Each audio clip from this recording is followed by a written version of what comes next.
We zijn wel los met het zomerblomke, dus ik heb weer een prachtig mooi boeketje meenam van Jeldedas Bloemenboutique uit de Westerheen. Maar op dit stuit ben ik in Anjem onderwijs naar je Beppe Liese. Zij staat namelijk op de lijst om een nieuwe heup te krijgen. Nou, en maandje is het Safia, dan wordt ze opereren.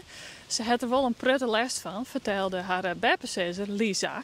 En die zei, ze verdient het echte bosje bloemen, want ondanks alles en alle pijn stiert ze nog steeds voor iedereen klaar. En past op de Beppe-zusters en de oer-Beppe-zusters. Dus we zullen even zien of we haar verrassen kennen.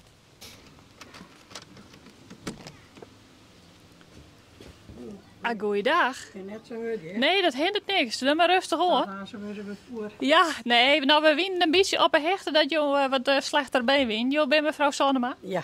Dan ben we helemaal op het goede adres, want Jo heeft last van de heup, begreep ik? Ik krijg man die naar je heup zat het nou lieket.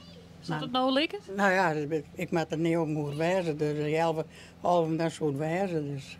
En ik hoop dat het er ook gaat. Want dit is eigenlijk niks, ja? Ja, wat kun je het correct doen? Ja, een heup is versleten.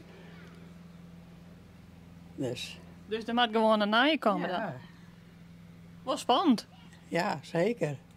Maar ja, er zit niks oors op, hè? Nee, het is echt nodig, dus ja, dan. Nodig, hè? Heb je er een prutte last van? Ja, verschrikkelijk. Nachts net sliepen en zo. Ja. En gelukkig is er een uitvallen, dus ik hoor ik mooi daarvoor in plak. Dus daar heb ik nog geluk mee.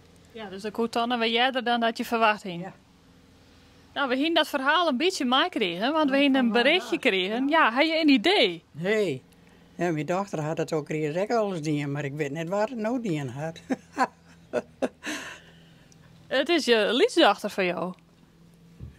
Lisa? Ja, klopt. Ja, kindergarten.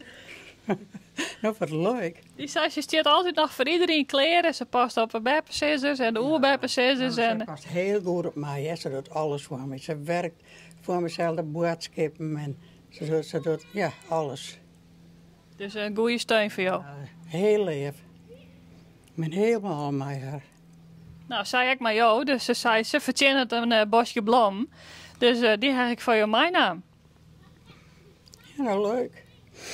Ja, jongens, ik spat het nu op mijn vel. Hindert niks. Het is heel begrijpelijk dat het jou raakt. Want het is natuurlijk een prachtig mooi gebaar. Ja, natuurlijk. Ik ben er heel blij, maar je moet haar heel erg bedanken. Want dat verdient het. Ze staat ook altijd voor mijn kleren hier. Dat is alles van mij. Ja.